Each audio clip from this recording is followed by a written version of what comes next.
मंडळी, नाशिकमधील स्वामीनारायण मंदिर तुम्ही पाहिलंय का?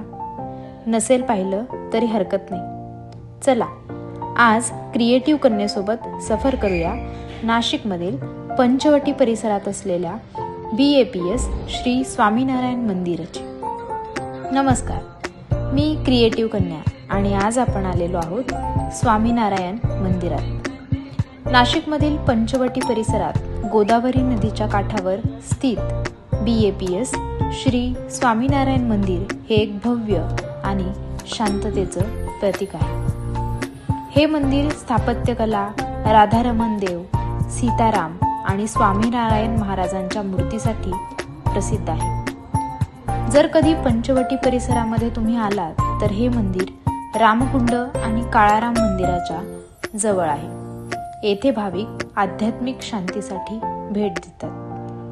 मंदिराच्या गाभाऱ्यात जर प्रवेश केला तर समोरूनच स्वामीनारायणांची मूर्ती बघायला मिळते.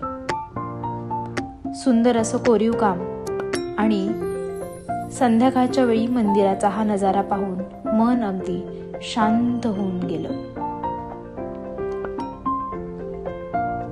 भव्य वास्तुकला आणि नक्षीकाम केलेलं हे मंदिर पाहण्यासाठी प्रचंड गर्दी या ठिकाणी झालेली दिसते.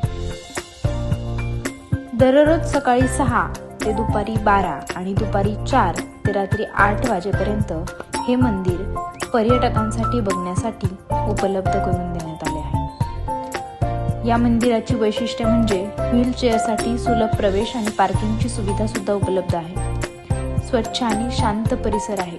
ऑन साईट सेवा उपलब्ध आहेत आणि विशेष म्हणजे मंदिराच्या जवळच काही पर्यटन स्थळ असल्यामुळे त्यामध्ये काळाराम मंदिर, सीता गुफा, रामकुंड आणि तपोवन, त्यामुळे या ठिकाणी पर्यटक आवर्जून थांबतातच.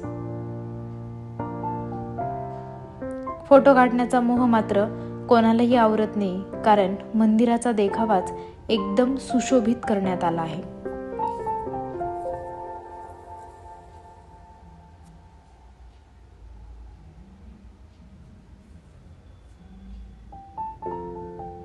पंचवटीचा परिसर रामायण काळाशी संबंधित असून येथे भगवान श्रीराम, सीता आणि लक्ष्मण वनवासात राहिले होते.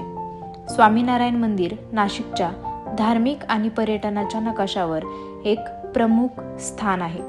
वनवासाला गेलेले राम, सीता आणि लक्ष्मण यांची पर्णकुटी या ठिकाणी उभारण्यात आली आहे. समोर दिसणारं हे भव्य शिल्प म्हणजे सागर मंथन. देव आणि दानवांनी अमृत मिळवण्यासाठी समुद्र मंथन केले. मंद्राचल पर्वत मथनीसाठी वापरला गेला आणि वासुकी नाग दोरीसारख्या वापरण्यात आला. या मंथनातून अमृतासोबतच लक्ष्मी देवी, कामधेनू, कल्पवृक्ष आणि अनेक दिव्य रत्ने प्रकट झाली. सागर मंथनातून जे विष बाहेर आलं ते संपूर्ण सृष्टीसाठी घातक होतं. तेव्हा कोणताही विचार न करता भगवान महादेवांनी ते विष प्राशन केलं. विष कंठातच थांबलं आणि त्यामुळे त्यांना नीलकंठ असं म्हटलं गेलं. महादेव म्हणजे त्याग, करुणा आणि शांततेचं प्रतीक.